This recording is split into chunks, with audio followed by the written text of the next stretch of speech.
10 साल की यूपीए सरकार और 10 साल की सबसे बड़ी गलतियां। नमस्कार, आप सभी देख रहे हैं रिपब्लिक सागर मीडिया का एक एक्सक्लूसिव कार्यक्रम right to information for public और मैं हूं आपके साथ में भूपेंद्र सिंह। सागर शहर में श्री हनुमंत छाया ज्वेलर्स लेकर आया है आभूषणों की एक अनुपम श्रृंखला। हीरा, सोना, चांदी या किसी भी प्रकार के आभूषण हो, ग्राहकों के विश्वास को कभी नहीं टूटने देता, क्योंकि सच्चा सोना और कुशल कारीगरी का ही नाम है हनुमंत छाया ज्वेलर्स।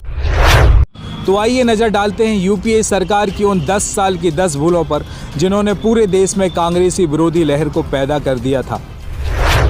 कांग्रेस पर लगातार आरोप लगते रहे कि वो हमेशा गलत नेता का चुनाव करती है। कांग्रेस पर लगातार यह भी आरोप लगते रहे कि वो जनता की उम्मीदों पर सिर्फ बयानबाजी करती है, पर उम्मीदों पर खरा नहीं उतरती। कांग्रेस पर लगातार यह भी आरोप लगते रहे कि वो आंदोलन के प्रति असंवेदनशील होने का परिचय देती है। कांग्रेस पर लगातार यह भी आरोप लगते रहे कि वो जनता के प्रति हमेशा लापरवाही बरतती है या हमेशा लापरवाह रहती है।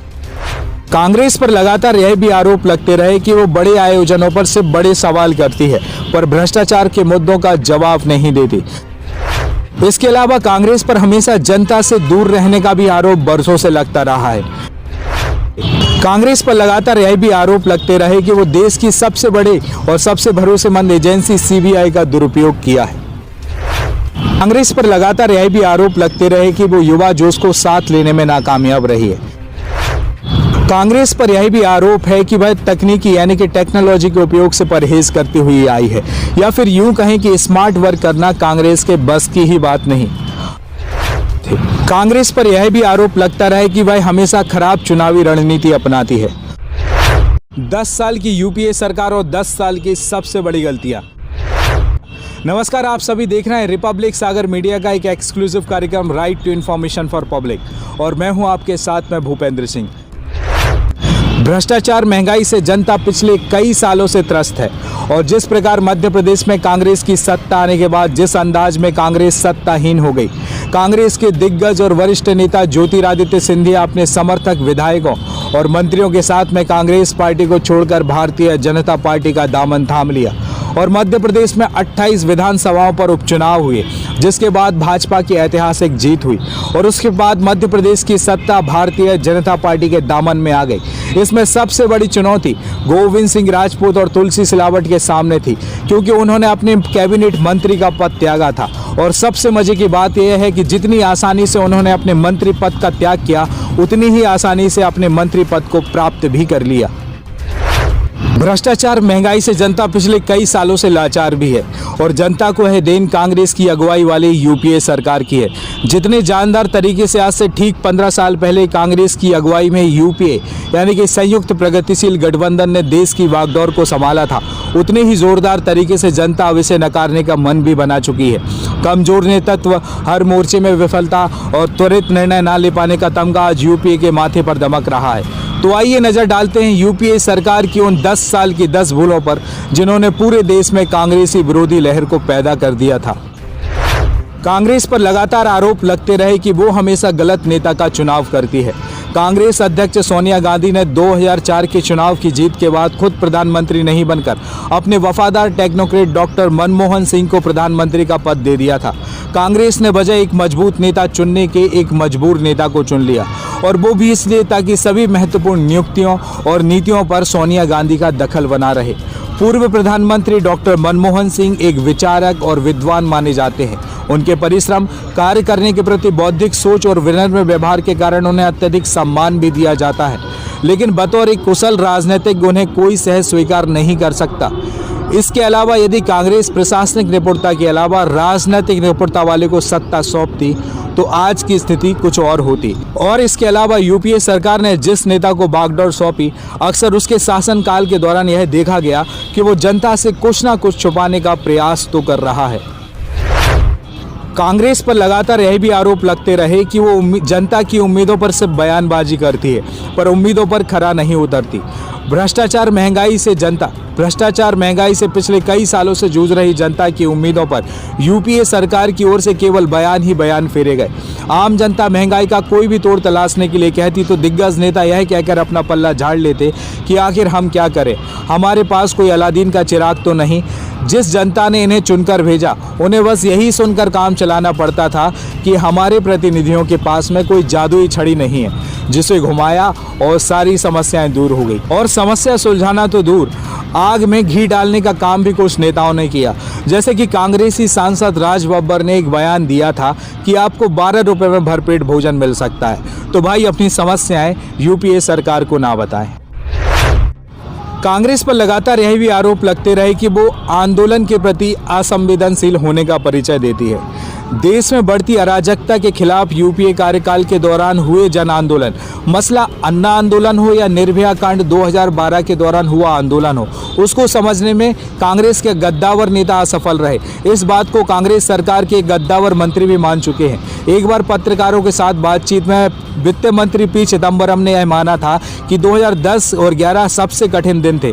उन्होंने माना कि हमसे कई भूलें हुई, हमारा लोगों से तालमेल टूट गया। इसकी वजह से 2010 और 11 में दिल्ली और देश के अन्य हिस्सों में भ्रष्टाचार के विरोध में प्रदर्शन हो रहे थे और उस समय लोगों के गुस्से और बदलते हालातों को यूपीए सरकार सही तरीके से समझ नहीं सकी और 2014 में हुए चुनाव इसी का नतीजा रहे कि नरेंद्र मोदी प्रधानमंत्री बन गए।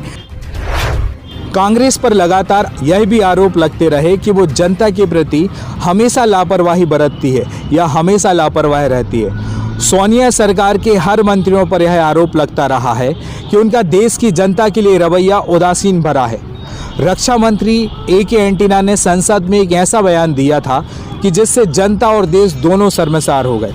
पुंछ में 5 भारतीय सैनिकों की हत्या पर एंटीना ने कहा था कि हमलावर पाकिस्तानी सेना की वर्दी पहने हुए थे, जबकि रक्षा मंत्रालय ने यह साफ कहा था कि हमलावरों के साथ पाक सैनिक भी थे। पाक को दोष मुक्त बताने वाले इस बयान पर जमकर हंगामा भी मचा था।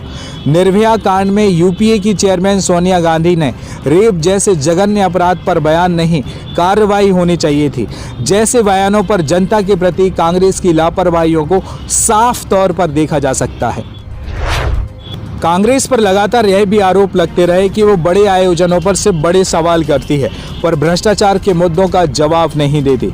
जितने बड़े लोग उतनी बड़े काम। आज़ाद भारत का सबसे बड़ा खेल समारोह कांग्रेस सरकार के ही कार्यकाल में हुआ, जिसमें जमकर नेताओं और अधिकारियों ने लूट मचाई। भ्रष्टाचार की वजह से यह सबसे बड़े घोटालों में तब्दील हो गया। कॉमनवेल्थ के नाम पर हर तरफ लूट मची थी। ऐसा लग रहा था देश में खेल का नहीं बल्कि लूट का महोत्सव मनाया जा रहा है। इसके अलावा और भी कई दिग्गज नेता के बड़े कामों ने बड़े नाम किए, चाहे वह 2G घोटाला हो जिसमें महज 45 मिनट में 1,76,000 करोड़ रुपए लूट लिए गए, या फिर कोयला घोटाला हो जिसमें राजनीतिक धुरंधरों के चेहरे पर कालिक पोत दी। जितने ठेके कांग्रेस सरकार के दौरान लिए गए उनमें सबसे ज़्यादा लूट खसोट मची और जमकर सवाल भी उठाए गए। इसके अलावा कांग्रेस पर हमेशा जनता से दूर रहने का भी आरोप बरसों से लगता रहा है। कांग्रेस के दिग्गजों पर अक्सर यह आरोप लगते रहे हैं कि वो जनता से दूर रहे, बस वो चुनाव के समय अपने संसदीय क्षेत्र में नजर आए। यहाँ औरों की बात तो छोड़िए, कांग्रेस की युवराज और सोनिया गांधी के सुपुत्र राहुल गांधी ही अपने संसदीय क्षेत्र अमेठी में जीतने के बाद बहुत कम नजर आए थे। ऐसी शिकायतें वहां के बासिंदों ने उनकी मां सोनिया गांधी से की। इस बार चुनावों में भगवा पार्टी की लहर कहें या फिर आम आदमी पार्टी की जोरदार दस्तक कि कांग्रेस के युवराज मतदान के समय पिछले कई वर्षों से पहली बार अमेठी में कई समय तक मौजूद रहे थे। जब पार्टी के मुखिया का ये हाल है तो आप अंदाजा लगा सकते हैं कि बाकी धुरंधर जनता के लिए कितने समय के लिए मौजूद रहे होंगे। कांग्रेस पर लगातार यह भी आरोप लगते रहे कि वो देश की सबसे बड़े और सबसे भरोसेमंद एजेंसी CBI का दुरुपयोग किया है और कहा भी जाता है कि केंद्र में जिसकी सरकार उसकी CBI। कांग्रेस सरकार अपने 10 सालों के कार्यकाल में हमेशा CBI के दुरुपयोग के लिए विपक्षियों के निशानों पर आती रही थी। जहां इस सरकार को अपनी सत्ता जाती दिखी वहीं उसने CBI का पत्ता चला दिया। फिर चाहे समाजवादी पार्टी के सुप्रीमो मुलायम सिंह यादव हों या फिर DMK के नेता स्टालिन, यूपीए सरकार के समर्थन वापस लेने के तुरंत बाद CBI की ओर से द्रमुक नेता MK स्टालिन के आवास पर छापा मारा गया, जिसे जानकर बदले की कार्रवाई के रूप में देख रहे थे। जहां भगवा पार्टी के अध्यक्ष राजनाथ सिंह भी समय समय पर इस तरह जहां मुठभेड़ मामले में CBI जांच को लेकर कांग्रेस पर निशाना साधते रहे थे, तो वहीं भ्रष्टाचार का बिगुल बजाकर सरकार की चूल्हे हिलाने वाले अन्ना हजारे भी कांग्रेस पर CBI के दुरुपयोग का आरोप मढ़ते रहे। कांग्रेस पर लगातार यह भी आरोप लगते रहे कि वो युवा जोश को साथ लेने में नाकामयाब रही है। राजनीतिक जानकारों की माने तो यूपीए सरकार युवाओं से काफ़ी दूर रही। इस सरकार ने इन्हें साथ लेकर चलने की बिल्कुल नहीं सोची, जबकि इसके उलट इसकी विरोधी पार्टी यानी कि भारतीय जनता पार्टी इन्हें ही अपनी ताकत मान रही थी। 18 से 22 साल के करीब 14 करोड़ 93 लाख नौजवान 2014 के आम चुनाव में पहली बार वोट देने वाले थे और इन युवाओं के लिए रोजगार का मुद्दा और इसकी चिंता सबसे महत्वपूर्ण रही, जिसमें कांग्रेस सरकार पूरी तरह विफल रही। इन चुनावों में बेरोजगारी का अहम मुद्दा रहा। देश के अधिकांश युवाजनों की कांग्रेस उपाध्यक्ष राहुल गांधी की कथनी करनी में जमीन आसमान का अंतर देखने को भी मिला। युवराज राहुल गांधी की आक्रामक भाषण चली भी युवा वोट बैंक को सम्मोहित नहीं कर पाई। उस समय रहे केंद्रीय कृषि मंत्री शरद पवार ने पिछले साल यह माना था कि नाराज युवा नए मतदाता विधानसभा चुनावों में कांग्रेस की हार का कारण रहे। मंत्री ने यह भी स्वीकार किया था कि नई पीढ़ी ऐसा नेता चाहती है जो तुरंत फैसले ले और आम आदमी के हितों के लिए नीतियां भी बनाए। कांग्रेस पर यह भी आरोप है कि वह तकनीकी यानी कि टेक्नोलॉजी के उपयोग से परहेज करती हुई आई है, या फिर यूं कहें कि स्मार्ट वर्क करना कांग्रेस के बस की ही बात नहीं। अपने मुख्य विपक्षी दल भारतीय जनता पार्टी के मुकाबले कांग्रेस पार्टी तकनीकी के उपयोग में 2014 के आम चुनावों में काफ़ी पीछे रही। इस बात को कांग्रेस पार्टी के कई नेताओं ने स्वीकार भी की है। कई नेताओं का कहना है कि उनकी सरकार ने बहुत अच्छा काम किया, लेकिन उनका प्रचार नहीं किया जा सका। राहुल गांधी के करीबी नेताओं ने पिछले कई टीवी इंटरव्यू में यह बात कही और बताया जाता है कि कांग्रेस ने राहुल गांधी की इमेज बनाने के लिए, यानी कि सिर्फ इमेज बनाने के लिए करीब 500 करोड़ रुपए खर्च किए थे, लेकिन कवरेज के मामले में ये आम आदमी की पार्टी अरविंद केजरीवाल की भी बराबरी नहीं कर सकी। और वहीं इसके उलट भारतीय जनता पार्टी ने जहां 3D रैली, बेहतरीन कवरेज मैनेजमेंट के सहारे अपनी इमेज चमका ली थी, तो वहीं कांग्रेस के दिग्गज नेता इस मामले से काफ़ी पीछे रहे और इस मामले से काफ़ी दूर भी रहे थे। कांग्रेस पर यह भी आरोप लगता रहा कि वह हमेशा खराब चुनावी रणनीति अपनाती है। 2014 के लोकसभा चुनावों में अपने मुख्य विपक्षी दल भारतीय जनता पार्टी के मुकाबले कांग्रेस की चुनावी रणनीति बेहद कमज़ोर रही।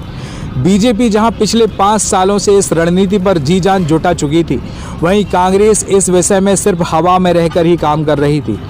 यूपीए सरकार के टॉप 5 मंत्रियों में से एक ने खुद हाल ही में यह माना था कि 2009 में बेंगलुरु को छोड़कर कांग्रेस शहरों से मुख्य रूप से जीती थी। कई पिछड़े राज्य जहां यूपीए सरकार ने गरीबी उन्मूलन कार्यक्रम पर विशेष जोर दिया, वहां से उसे अधिक वोट नहीं मिल पाए। ग्रामीण क्षेत्रों से उसके प्रत्याशी कम जीते बजाय शहरी चुनावी क्षेत्रों के। इस बदली स्थिति को देखने के बावजूद उपयुक्त नीति को सूत्रबद्ध करने की दिशा में पार्टी पर्याप्त सचेत नहीं हो सकी और वो हाथ पर हाथ धरे बैठी रही। कांग्रेस सरकार के समय हुए घोटालों और असफलताओं को भारतीय जनता पार्टी ने उस समय जमकर भुनाया था। ये थी यूपीए सरकार के 10 साल के कार्यकालों की 10 सबसे बड़ी गलतियां, जिस कारण 2014 के चुनाव में कांग्रेस सरकार की सत्ता गिरी और भारतीय जनता पार्टी की सत्ता केंद्र में स्थापित हुई। आप सभी देख रहे थे रिपब्लिक सागर मीडिया का एक्सक्लूसिव कार्यक्रम right to information for public. हमारा उद्देश्य है जनता को सच्चाई से अवगत करना और हम सच्चाई से अवगत कर रहे हैं। अगर आपको हमारा ये एपिसोड अच्छा लगा है तो वीडियो को लाइक कीजिए और चैनल को सब्सक्राइब कीजिए, और हाँ, अपने ज़रूरी सुझाव इसके कमेंट बॉक्स पर डालना बिल्कुल भी ना भूलें। और इसी के साथ में मैं भूपेंद्र सिंह ठाकुर आप सभी से विदा लेता हूँ। जय हिंद, जय भारत।